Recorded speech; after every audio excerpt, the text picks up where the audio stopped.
ચાલો, તો આપણે આવર્ત કોષ્ટકને એસ, પી, ડી અને એફ એમ 4 વિભાગમાં વર્ગીકૃત કર્યા. Lecture number 7. હવે આપણે આવર્ત કોષ્ટક છે એને ધાતુ, અધાતુ અને ઉપધાતુમાં વિભાજિત કરી શકાય. તો જોઈએ, તો આવર્ત કોષ્ટક છે એમાં આપણે આ લખ્યા હતા એસ વિભાગ, આ પી વિભાગ, આ ડી વિભાગ અને આ એફ વિભાગ. તો આવર્ત કોષ્ટકમાં મોટા ભાગે ધાતુ છે. કઈ કઈ ધાતુ? તો આખો એસ વિભાગ છે એ ધાતુ છે. આખો એસ વિભાગ ધાતુ છે, ડી વિભાગ ધાતુ છે, એફ વિભાગ એ ધાતુ છે અને આમાંય પી વિભાગમાં નીચે ધાતુઓ છે. તો આવર્ત કોષ્ટકમાં મોટા ભાગે ધાતુઓ છે. આવર્ત કોષ્ટકને 3 ભાગમાં વહેંચી શકાય: ધાતુ, અધાતુ અને અર્ધધાતુ અથવા ઉપધાતુ. આવર્ત કોષ્ટકમાં 78% તત્વો છે એ ધાતુ તત્વો છે. કેવા? ધાતુ તત્વો છે. આવર્ત કોષ્ટકમાં આ ડાબી બાજુ કહેવાય, ડાબી બાજુએ બધી ધાતુઓ છે. તો ડાબી બાજુએ આ બધી ધાતુ છે. જમણી બાજુએ ઉપર અધાતુ છે અને વચ્ચે ઉપધાતુ છે. યાદ રાખજો, આવર્ત કોષ્ટકમાં ડાબી બાજુએ બધા ધાતુ તત્વો છે. જમણી બાજુએ ઉપર તરફ જાઓ તો અધાતુ છે, નીચે પાછા ધાતુ છે અને વચ્ચે ઉપધાતુ છે. તો 78% તત્વ ધાતુ છે. અને ધાતુ બધી કયા સ્વરૂપે હોય? તો કે મોટા ભાગે ધાતુ ઘન સ્વરૂપે હોય. પણ અપવાદ શું છે? તમે વર્ષોથી જાણો છો કે પારો જે મર્ક્યુરી એ એક પ્રવાહી હોય. આ બીજું બે યાદ રાખવાનું છે, ગેલિયમ Ga, ગેલિયમ અને સીઝિયમ, સીઝિયમ એટલે સી, CS સીઝિયમ. આ બે છે એ છે ઘન સ્વરૂપમાં, પણ એના ગલન બિંદુ છે એ ખૂબ જ નીચા છે. બીજી ધાતુની સરખામણીમાં એના ગલન બિંદુ કેવા છે? નીચા છે. આનું 303 કેલ્વિન, આનું 302 કેલ્વિન. એટલે આપણા ભારતના ટેમ્પરેચર તો નોર્મલી આના કરતા વધારે જ હોય. એટલે આ તત્વો આપણને ભારતમાં પ્રવાહી સ્વરૂપમાં જ મળશે, કારણ કે આટલું નીચું ગલન બિંદુ છે એટલે પીગળેલા. પારો ગમે એ તાપમાને પ્રવાહી, પણ આનાથી નીચું તાપમાન હોય તો આ બે ધાતુ ઘન હોય, પણ આપણે ભારતમાં આ બે ધાતુ પ્રવાહી સ્વરૂપમાં જ મળશે. બીજું ધાતુઓ છે એ બધી હવે સિમ્પલ ઉષ્માના સુવાહક હોય, ટીપાવપણુનો ગુણધર્મ ધરાવે, તણાવપણુનો ગુણધર્મ ધરાવે, વિદ્યુત વાહક હોય. આ બધા કોના ગુણધર્મ છે? આ ધાતુના. બીજી મહત્વની વાત, આવર્ત કોષ્ટક કોઈ પણ સમૂહમાં ઉપરથી નીચે આવો, કોઈ પણ સમૂહમાં, આ ખાસ યાદ રાખજો, સમૂહમાં ઉપરથી નીચે તરફ જતા ધાતુ ગુણ વધે છે. ઉપરથી નીચે આવો એમ જો અહીંયા દેખાય છે ધાતુ આવી એટલે કહેવાય ધાતુ ગુણધર્મ વધે છે. અને આવર્તમાં એટલે આમથી આમ, આવર્તમાં ડાબીથી જમણી તરફ જતા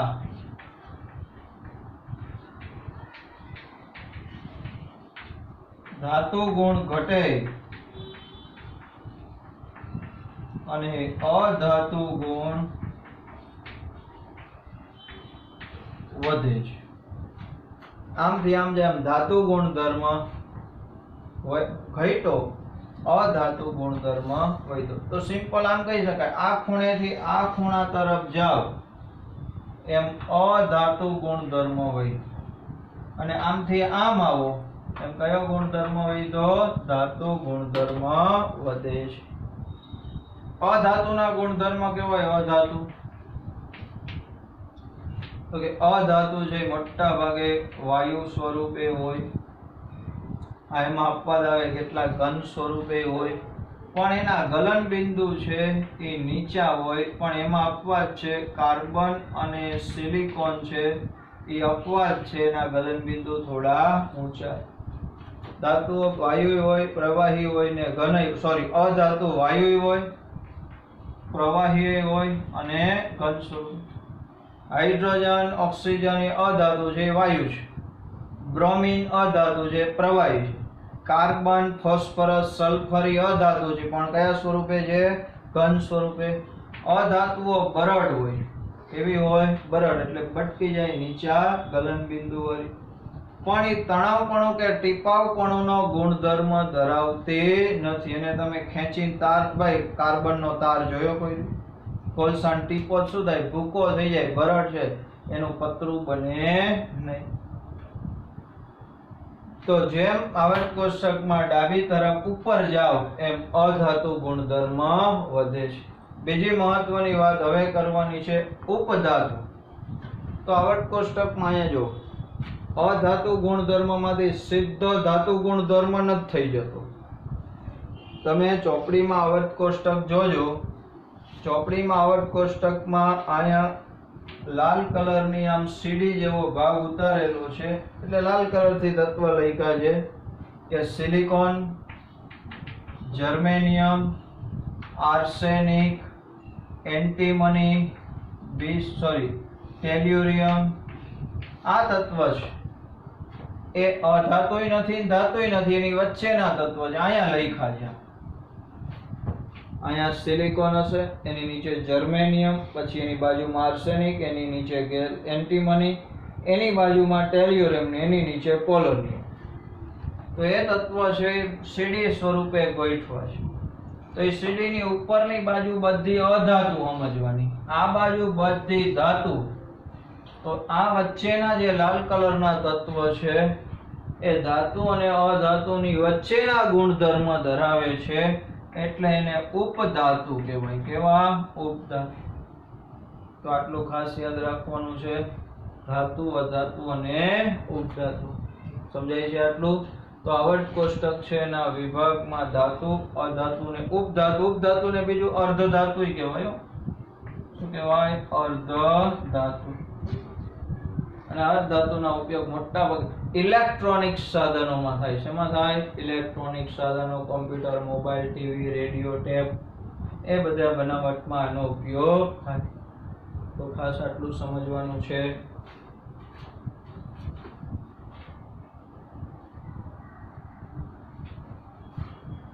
ચલો, કોયડો 3.4 સિલિકોન, બેરેલિયમ, મેગ્નેશિયમ, સોડિયમ અને ફોસ્ફરસ આટલા તત્વોને ધાત્વિય ગુણધર્મના ચડતા ક્રમમાં ગોઠવવા છે. કયા? ધાત્વિય ગુણધર્મ. તો આપણને ખબર છે કે આવર્ત કોષ્ટકમાં ડાબેથી જમણી તરફ જાઓ તો અધાતુ ગુણધર્મ વધે, ધાતુ ગુણધર્મ ઘટે, અને સમૂહમાં ઉપરથી નીચે આવો તો ધાતુ ગુણધર્મ વધે. તો પહેલા આપણે આને ગોઠવી લઈએ. બેરેલિયમ છે એ બીજા સમૂહનું તત્વ છે. એની નીચે આવર્ત કોષ્ટકમાં મેગ્નેશિયમ આવે, એની બાજુમાં સોડિયમ 11 નંબરનું તત્વ આવે. સિલિકોન છે એ 14મા સમૂહનું તત્વ, એટલે બીજા ત્રીજા જ આવર્તમાં છે. અને ફોસ્ફરસ 15 નંબરનું તત્વ છે. તો આ રીતે આવર્ત કોષ્ટકમાં સ્થાન છે. હવે આપણે એને ગોઠવવાનું. તો જો આમથી આમ જાવ એમ ધાતુ ગુણધર્મ ઘટે. આ P વિભાગમાં છે, આ S વિભાગ. આ કયો વિભાગ થયો? S વિભાગ. આ બે તત્વ કયા વિભાગમાં છે? P વિભાગમાં. તો P વિભાગની અધાતુ, એમાં આમ જાવ એટલે અધાતુ ગુણધર્મ ઘટે. તો મારે ધાત્વિય ગુણધર્મનો ચડતો ક્રમ ગોઠવવો છે.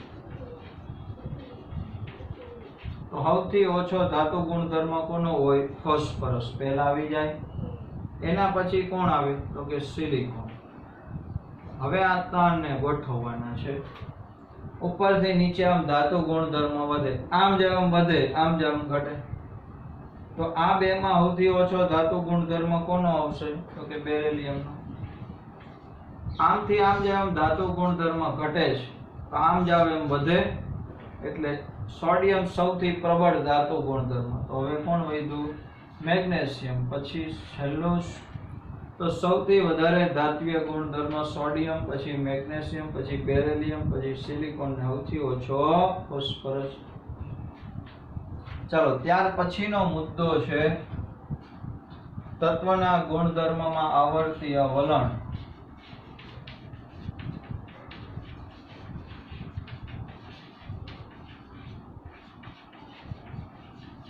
આવર્તી વલણ એટલે તમારે આવર્ત કોષ્ટકમાં ડાબેથી જમણી તરફ જાવ તો ગુણધર્મમાં કેવા ફેરફાર થાય, સમૂહમાં ઉપરથી નીચે આવો તો કેવા ફેરફાર થાય એ સમજવાનું. તો આવર્ત કોષ્ટકમાં ડાબેથી જમણી તરફ જાવ કે સમૂહમાં ઉપરથી નીચે તરફ આવો તો ગુણધર્મમાં વિવિધ ભાત જોવા મળે છે. વિવિધ ભાત એટલે હાલતા ગુણધર્મ છે એમાં ફેરફાર થાય. ગુણધર્મમાં શું થાય છે? ફેરફાર. દાખલા તરીકે એક જ આવર્ત લઈ લો. એક જ આવર્તમાં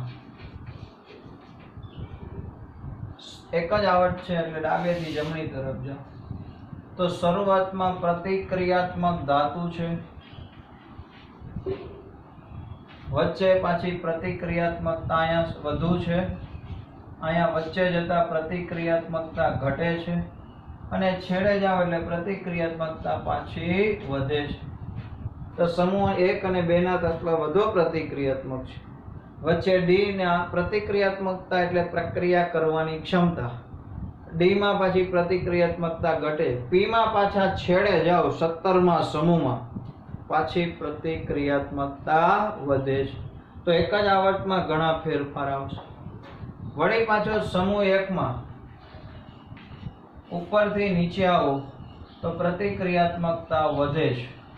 સામે અહીંયા સમૂહ 17 માં ઉપરથી નીચે આવો પ્રતિક્રિયાત્મકતા એટલે રાસાયણિક પ્રક્રિયા કરવાની ક્ષમતા છે એ ઘટે છે. તો દરેક સમૂહમાં એક ધારું વલણ નથી, દરેક આવર્તમાં એક ધારું વલણ નથી, બધે અલગ અલગ ફેરફાર આવશે. એટલે કીધું છે વિવિધ ભાત જોવા મળે છે. તો આપણે હવે પછીનો પાઠ છે એમાં ગુણધર્મમાં વિવિધતા, કઈ આવર્તમાં ડાબેથી જમણી તરફ જઈએ તો શું થાય, સમૂહમાં ઉપરથી નીચે તરફ આવીએ તો શું થાય, આ જે ફેરફાર થાય ને એને શું કહેશું? આવર્તી વલણ. તો અહીંયા આપણે ભૌતિક ગુણધર્મ જેવા કે પરમાણુ ત્રિજ્યા, આયનીય ત્રિજ્યા, આયનીકરણ એન્થાલ્પી, ઇલેક્ટ્રોન પ્રાપ્તિ એન્થાલ્પી અને વિદ્યુત ઋણતા, આ 5 ગુણધર્મ જે બહુ જ મહત્વના છે. એટલે આપણે વારાફરતી દરેક ગુણધર્મ ડિટેલમાં સમજશું. તો આપણે પહેલા જ પરમાણુ ત્રિજ્યાની વાત કરવાની છે, બરોબર? તો હવે બરોબર સમજજો. હવે મેઇન ટોપિક આ પાઠના શરૂ થાય છે. પહેલો ટોપિક આપણે લેશું પરમાણુ ત્રિજ્યા. ચલો, પરમાણુ ત્રિજ્યા પર નોંધ લખો. બહુ સરસ વાત છે, ધીમે ધીમે સમજતા જઈએ. તો આપણે જોઈએ કે કોઈ દડો છે, આમ ગોળ હોય દડો, તો દડો છે એના કેન્દ્રથી એની સપાટી સુધીનું અંતર હોય એને આપણે એની શું ગણીએ? ત્રિજ્યા. પણ આ દડાની સાપેક્ષ પરમાણુ છે એ અતિ સૂક્ષ્મ છે. પરમાણુ છે કેવો છે? અતિ સૂક્ષ્મ છે. માટે પરમાણુ ત્રિજ્યા એટલે કે જેને પરમાણુય ત્રિજ્યા નક્કી કરવું મુશ્કેલ છે. કેવું છે? મુશ્કેલ છે. કારણ કે પરમાણુ જેટલો નાનો છે તો એવું કોઈ સાધન બન્યું નથી કે જેની મદદથી તમે પરમાણુની ત્રિજ્યા માપી શકો. પરમાણુ ત્રિજ્યા છે અંદાજે, પરમાણુ ત્રિજ્યા કેટલી હોય તો કે 1.2 × 10⁻10 મીટર જેટલી હોય. આ તો એક સામાન્ય ઉદાહરણ. હવે આટલી નાની ત્રિજ્યા માપવી છે ઘણું મુશ્કેલ છે. તો પહેલી વાત કે આપણે પરમાણુ ત્રિજ્યા કોને કહેવાય? તો કે આ પરમાણુનું કેન્દ્ર શું છે અને એની આજુબાજુ ઇલેક્ટ્રોનનું વાદળ હોય. કોઈ દડાની સપાટી છે એ તો સ્થિર હોય, એ હાલતા નાના મોટી ન થાય. પણ પરમાણુમાં ઇલેક્ટ્રોનનું વાદળ છે એ તો સહેજ વધઘટ થતું હોય, ઘડીક આગળ આવે ઘડીક પાછળ જાય. એટલે એકદમ ચોક્કસ આકાર હોતો નથી. પરમાણુનો એકદમ ફિક્સ કઈ આકાર હોય નહીં, પણ આપણે અંદાજ લગાવીએ કે અહીંથી આટલું અંતર છે એ શું ગણાય. છતાંય આપણે એવું ધારીએ છીએ કે પરમાણુના કેન્દ્રથી આ છેલ્લી કક્ષા એના વચ્ચેનું અંતર છે ને આપણે શું કહેશું? પરમાણુ ત્રિજ્યા. પણ એકલો પરમાણુ છે એ બહુ હોય નહીં. એકલો પરમાણુ આમ લઈ અને એવું ફૂટપાટીથી ત્રિજ્યા માપી શક્ય નથી. આથી શું કરવામાં આવે તો કે સંયોજિત અવસ્થામાં, સંયુક્ત અવસ્થામાં જોડાયેલા એટલે કે સંયોજનમાં રહેલા પરમાણુ ના કેન્દ્રો વચ્ચેના અંતરના માપ પરથી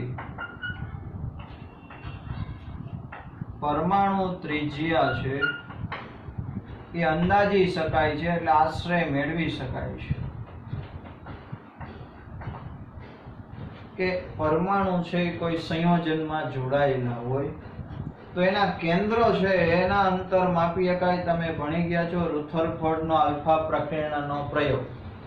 તો એમાંથી કેન્દ્ર છે એની આરે આલ્ફા કણ ભટકાઈને પાછું આવે એટલે કેન્દ્રના અંતર માપી શકાય. બે કેન્દ્ર વચ્ચેનું અંતર માપી શકાય. એના ઉપરથી આશ્રય પરમાણુ ત્રિજ્યા નક્કી થાય. તો પરમાણુ ત્રિજ્યા જુદી જુદી રીતે નામ આપવામાં આવે, જેમ કે સહસંયોજક ત્રિજ્યા. સહસંયોજક ત્રિજ્યા એટલે શું સમજો તો કે સહસંયોજક બંધથી જોડાયેલા બે પરમાણુ કેન્દ્રો વચ્ચેના અંતરના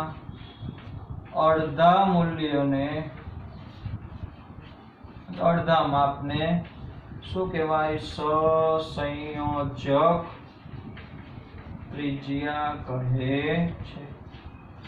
શું કહેવાય? દાખલા તરીકે સમજો કે એકલો ક્લોરીન પરમાણુ ન હોય પણ Cl2 નો અણુ હોય. શું હોય? Cl2 નો અણુ. આ Cl2 ના અણુમાં બે ક્લોરીન પરમાણુ, આ એક ક્લોરીન પરમાણુ અને આ બીજો ક્લોરીન પરમાણુ,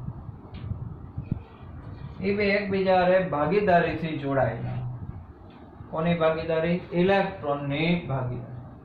તો આપણે અહીંથી અને આ બે કેન્દ્ર વચ્ચેનું અંતર માપી લેવાનું. દાખલા તરીકે ક્લોરીનમાં બે પરમાણુ કેન્દ્ર વચ્ચેનું અંતર માપ્યું અને એ 198 પાઇકોમીટર મળ્યું. કેટલું મળ્યું? 108. તો મારે એક ક્લોરીનની ત્રિજ્યા એટલે સરેરાશ અડધું મૂલ્ય લઈ લેવું. તો માટે ક્લોરીનની સહસંયોજક ત્રિજ્યા કેટલી ગણવાની? તો કે 198 ભાગ્યા 2 લગભગ 99 પાઇકોમીટર. તો સહસંયોજક બંધથી જોડાયેલો અણુ છે, અણુમાં બે પરમાણુ છે એટલે અણુના બે કેન્દ્ર વચ્ચેનું અંતર લઈ એનું લગભગ અડધું મૂલ્ય લઈ લો તો એને શું કહેવાય? સહસંયોજક ત્રિજ્યા. એવી જ રીતે ધાત્વિય ત્રિજ્યા તો કે ધાતુ સ્ફટિકમાં બે ધાતુ પરમાણુ ના કેન્દ્ર વચ્ચેના અંતરના અડધા મૂલ્યને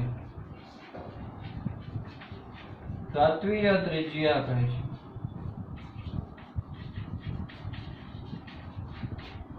કે ધાતુનો સ્ફટિક હોય, દાખલા તરીકે કોપર ધાતુનો ટુકડો હોય, આમ કોપર, એમાં કોપર પરમાણુ ગોઠવાયેલા હોય તો ગમે તે બે પરમાણુના કેન્દ્ર વચ્ચેનું અંતર માપવાનું. દાખલા તરીકે આ અંતર મળ્યું 256 પાઇકોમીટર. કેટલું મળ્યું? 256 પાઇકો. તો એનું અડધું મૂલ્ય એટલે એને ભાગ્યા 2 એટલે લગભગ 128 પાઇકો. તો આને કહેવાય કોપરની ધાત્વિય ત્રિજ્યા કેટલી? તો કે 128 પાઇકોમીટર. તો આ રીતે કોઈકની સહસંયોજક ત્રિજ્યા મળે તો કોઈકની ધાત્વીય ત્રિજ્યા મળે. પણ આ બધાને આપણે હવે આગળ સહસંયોજક કે ધાત્વીય એવો શબ્દ નહીં વાપરીએ, બધાની શું ગણી લેશું? ત્રિજ્યા જ ગણી લેશું. બીજી મહત્વની વાત, તો આવી રીતના બે ધાતુના પરમાણુ એટલે કે બે કેન્દ્ર વચ્ચેના અંતર માપવાના કેવી રીતના? તો આ કેન્દ્રના વચ્ચેના અંતર ક્ષ-કિરણ વર્ણપટ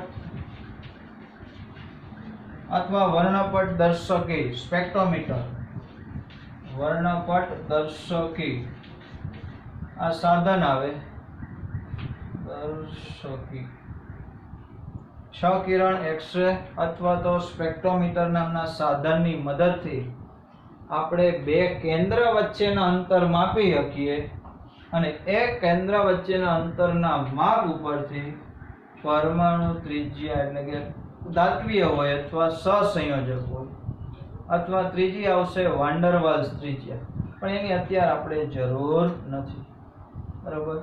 તો હવે આપણે એ સમજવાનું, એક જ આવર્તમાં ડાબેથી જમણી તરફ જાય તો શું થાય અને સમૂહમાં ઉપર, પણ એ આપણે નેક્સ્ટ લેક્ચરમાં સમજશું.